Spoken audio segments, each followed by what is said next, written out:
नमस्कार। मैं बाबा ने तंत्र का जो एक बहुत ही बिल्कुल गूढ़तम विषय है जो कि बहुत कम लोग जानते हैं।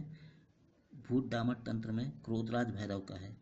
इस क्रोधराज भैरव जी को मैंने सिद्ध किया है। इसके जाप करने से, सिद्ध करने से आप भूत भूतनी, कात्यायनी, किन्नर,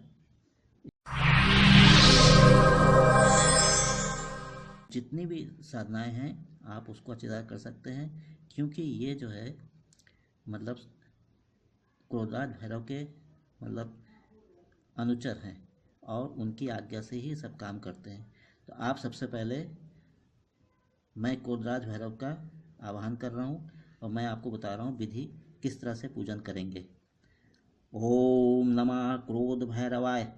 व्योम वक्त्रम महाकाय प्रलय अग्नि संप्रभम अभेद भेदकम स्तौभि भूत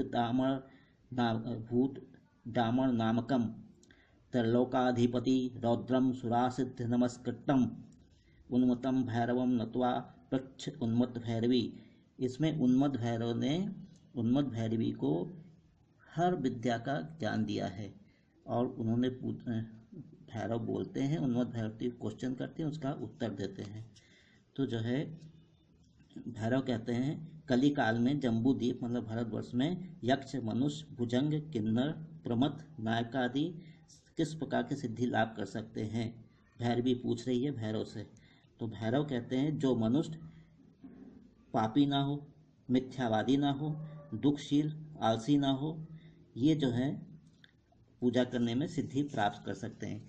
तो इसलिए मेरा निवेदन है कि आप में से जो भी इस तरह का होगा तो वो जो है मतलब कृपया करके इन सब साधनाओं को करेगा, क्योंकि यदि आप पापी हैं, कोई भी आप किया हो, आप मिथ्यावादी हैं, अवसर अवसर पर मिथ्या बोलते हैं, दुराचारी हैं, स्त्रियों की तरफ लोलुप निगाहों से देखते हैं या काम वासना की पूर्ति करना चाहते हैं, इस तरह के लोग ना करें। किस तरह से करें? जितेंद्रिय हो, कर्मशील हो, जो यदि काम दिया गया उसको 100% की 200% पूरा करने की क्षमता रखते हों, अपने परिवार का लालन पोषण मेहनत से करते हों और सत्यवादी हों, इस तरह का, और आलसी ना हो, पापी ना हो, इस तरह का मनुष्य इन विद्याओं को करे तो निश्चय लाभ होता है। मैं तो ये वीडियो बना के दे रहा हूँ, इसको करोड़ों लोग संपूर्ण वर्ल्ड में मेरे वीडियो को देखा जा रहा है। लोग बाग प्रश्न पूछते हैं, मैं उत्तर देता हूँ और उनके द्वारा ये पसंद भी किया जाता है। इसलिए मैं साहस करता हूँ कि इन सब विद्याओं को ज्ञान आपको दूँ। मैंने तो कर लिया, मेरी उम्र हो गई है, इस गुप्त विद्याओं को आपके आगे बढ़ाना है तो कृपया करके उसको आगे बढ़ाइए। तो मंत्र मैं आपको क्रोधराज भैरव का बता रहा हूँ। सर्वप्रथम उनको नमस्कार करता हूँ क्रोधराज भैरव जी का। वो मंत्र है ओम वज्र ज्वालेन हन हन सर्वभूतान हुम फट। इस मंत्र के चैतन्य होने के मात्र से, चैतन्य मतलब जैसे इसकी सिद्धि कर लेंगे आप, तो क्रोध भैरव के रोमकूपों में वज्र ज्वाला जन्म लेता है और उसकी जो होता है परमार्थी भूतगण विशुक होते हैं। ब्रह्मा, शिव, यंत्र सदस्य देवगण भी यम शासन के अधीन हो जाते हैं। समझे आप ना? ये क्रोधात भैरव का मंत्र है। दूसरा मंत्र यह है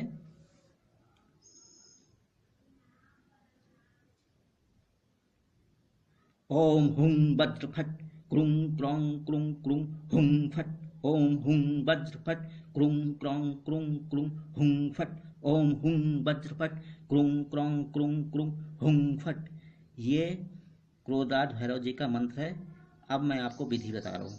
सबसे पहले देखिए, इसको करने के लिए आपको शिवालय चाहिए जिसमें शिवलिंग स्थापित हो और मनुष्यों से निर्जन जगह पे हो जहाँ मनुष्य रात्रि में आपको आके डिस्टर्ब ना करे।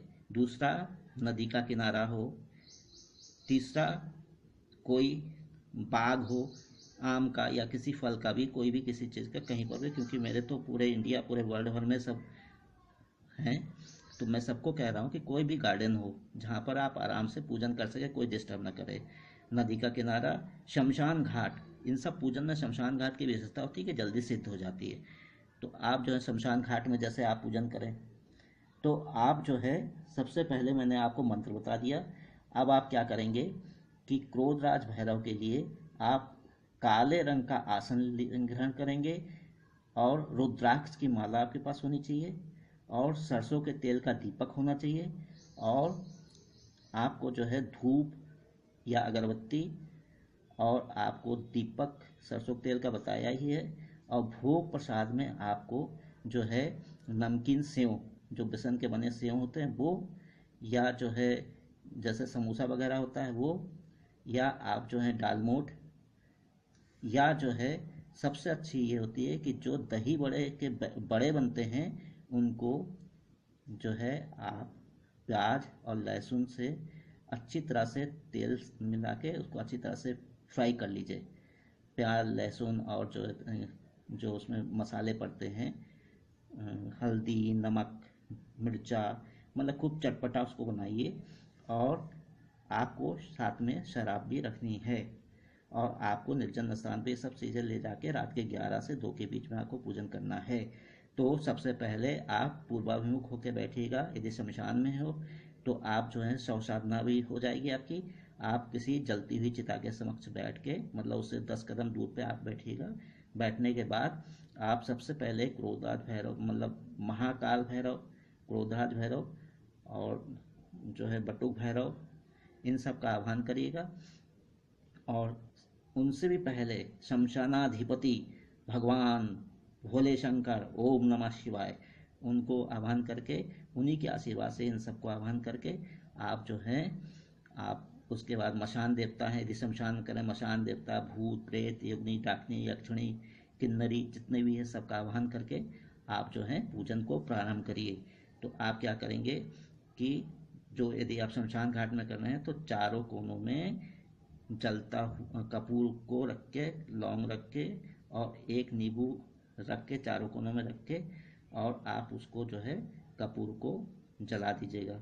उसके बाद जो है आप आके 10 कदम पहले दूर हो जाइए, फिर आके अपने आसन पर बैठ के आसन को पहले प्रणाम कर लीजिएगा। और बैठने के बाद आप जो हैं पहले आप आह्वान करिएगा, उसके बाद क्रोधाज भैरव को अभिषेक करिएगा, उसके बाद पंचोपचार से पूजन करिएगा। और जो आप ये सब मतलब दालमोठ सेव समोसा और ये जो दही बड़े के बड़े जो ले गए हैं, मतलब फ्राई करके तेल और उससे बना और हल्दी मसाला से करके फ्राई करके ले गए वो, और इस तरह से करने के बाद आप उनको भोग प्रसाद चढ़ाइएगा। बलि हो सके तो बलि प्रदान करिएगा, मुर्गा ले जाएं तो मुर्गा काट के चढ़ा दीजिएगा। इस तरह से करने के बाद अब आप क्या करेंगे कि सबसे पहले सब मतलब जितनी भी दिशाएं हैं, 10 दिशाएं होती है, पूरब पश्चिम उत्तर दक्षिण, और उसके चारों कोण और आकाश और धरती को प्रणाम करके और एक हाथ में जो है पीले रंग का सरसों लेके आप उसमें जो है ये कामना करते हुए कि सब तरह से मेरी रक्षा हो और चारों दिशाओं में उस पीले सरसों को बिखेर दीजिएगा। अब आप सबसे पहले जब आप बिखेर दिया उसके बाद आप जो है मतलब अभिषेक के बाद मंत्र जाप करिए। मंत्र जाप आपको मैंने मंत्र पहले ही बता दिया है। मंत्र जाप आपको रुद्राक्ष की माला से करनी है और हो सके तो कम से कम 11 माला रोज जाप करें। 11 माला जो रोज जाप करें तो आपको 21 दिन तक 11 माला रोज जाप करना होगा। तो इस तरह से जाप करने के बाद आप जो है 21वें दिन आप 11 माला जाप करने के बाद हवन करिएगा। हवन का जितना आप मंत्र जाप करेंगे उसका 10वां हिस्सा हवन होता है, आहुति दी जाती है मंत्रों की। उसके बाद उसका 10वां हिस्सा आपको जो है मार्जन किया जाता है। मार्जन का 10वां हिस्सा तर्पण किया जाता है और तर्पण का 10वां हिस्सा जो होता है कुमारी कन्या और ब्राह्मण खिलाया जाता है। इस तरह से आप यदि करेंगे तो आपकी सिद्धि हो जाएगी और आप जो हैं जब इस मंत्र को आप चैतन्य कर लेंगे तो जो भी आपको मैंने पूर्व में यक्षिणी की साधना बताई, अप्सरा की साधना बताई, भूतनी की साधना बताई है, आज अभी और भी मैंने अभी वीडियो डाला है कात्यायनी मंत्र का, जो भी देवी हैं तो इनका जो है सब 8 अष्ट कात्यायनी होती हैं, उनका मंत्र मैंने 8 कात्यायनी का मंत्र बताया है। इन सभी मंत्रों में कोई भी मंत्र आप सिद्ध कर सकते हैं। मतलब मेरे कहने का है पूर्व में क्रोधात भैरव का 108 मंत्र कर लीजिएगा। जाप करने के बाद 108 बार मंत्र कर लीजिएगा। तो कोई भी साधना, कोई भी वो यक्षिणी हो, कोई भी हो, भूत डामर तंत्र के अनुसार जो भी आप साधना करना चाहते हैं, क्रोधात भैरव आपको कर देते हैं और उसमें सफलता मिलती है। मैं आशा करता हूँ कि आप इस क्रोधात भैरव का मंत्र का जाप अवश्य करेंगे और जाप करके मुझको इतनी वो होगी कि यदि आप सफल हो गए तो सबसे ज़्यादा प्रसन्नता मुझको होगी कि चलो मेरा कोई एक काम आया। तो मैं ये आशा करता हूँ, माँ के आशीर्वाद से गुप्त नवरात्र चल रही है, आज द्वितीया है, तो जो है मैं आशा करता हूँ कि आप लोग जो हैं माँ के आशीर्वाद से इन साधनाओं की ओर उन्मुख होंगे और इन साधनाओं को करेंगे और सफलता प्राप्त करें। जय हिंद, जय भारत, जय मंगल।